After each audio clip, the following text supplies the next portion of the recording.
everybody, my name is Joanne, and I want to ask you guys, who here likes money?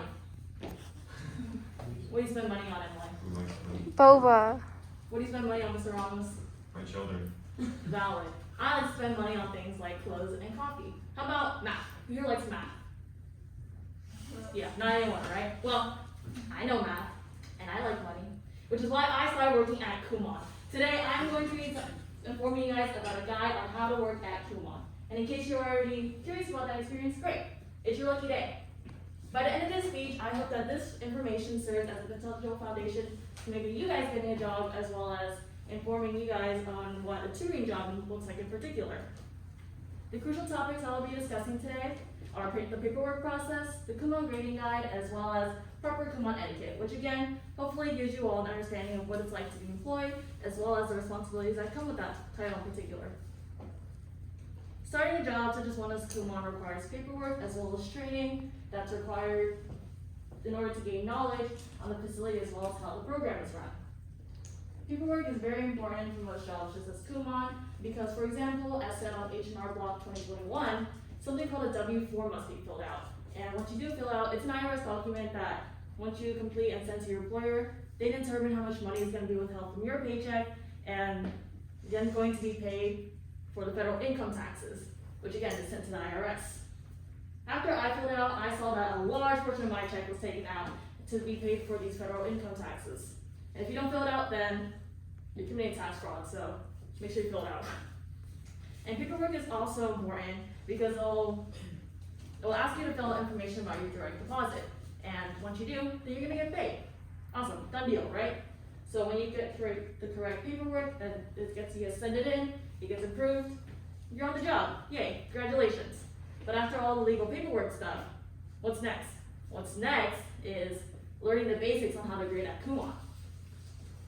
Found on the COMMS at Home Parents Guide for Home Grading website, it basically summarizes the symbols and basic procedures on how to grade coursework from the COMMS curriculum, including emphasizing that you have to use a red pen so that the grading symbols are seen to the students.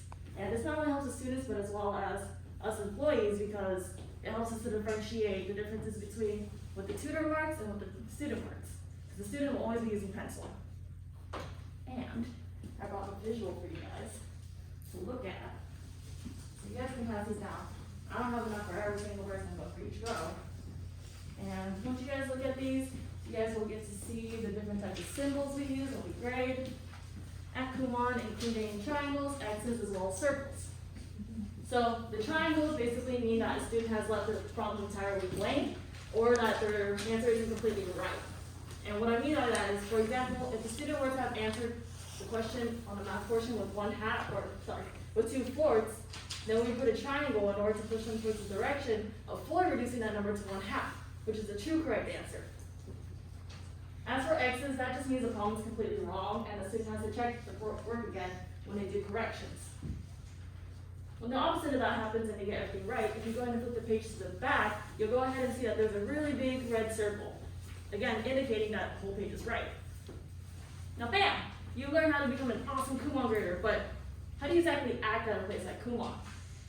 It's always protocol to act and speak with the patience and respect to both the parents as well as students, because this creates a positive learning environment, which is an absolute necessity because, as mentioned by Marilyn Shahan from Building Positive Learning, children can't exactly explore and learn until they feel secure.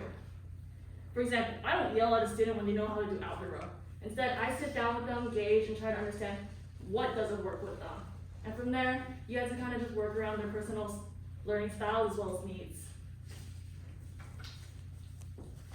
And as my boss always says, Msuma Laclau always mentions, if a parent ever asks us to see the progress of their child, and you believe you have enough knowledge of the growth of that student in particular, because you've worked with them before or often, then trust in that ability and explain that to the parents. My boss always preaches honesty and transparency with the parents, which is what I always try to do as well. Just as if a student were to have done really good on their achievement test, which is a test they take at the end of each level, then I will take that test out to the lobby and I will personally explain to the parents every missed problem that the student had, any misunderstandings, all the concepts they didn't understand, and then figure out where to go from there. Because it's their child. They put their child in COMMS and they're trusting us to teach them. So it's always good to be transparent with the parents. And that's it. I hope this speech has given you a greater insight on the paperwork process, the Kumon grading guide, as well as proper Kumon etiquette. And who knows, maybe all this information has further encouraged you to pursue a job, or at least has given you a greater understanding of what it would all look like in a touring job in particular.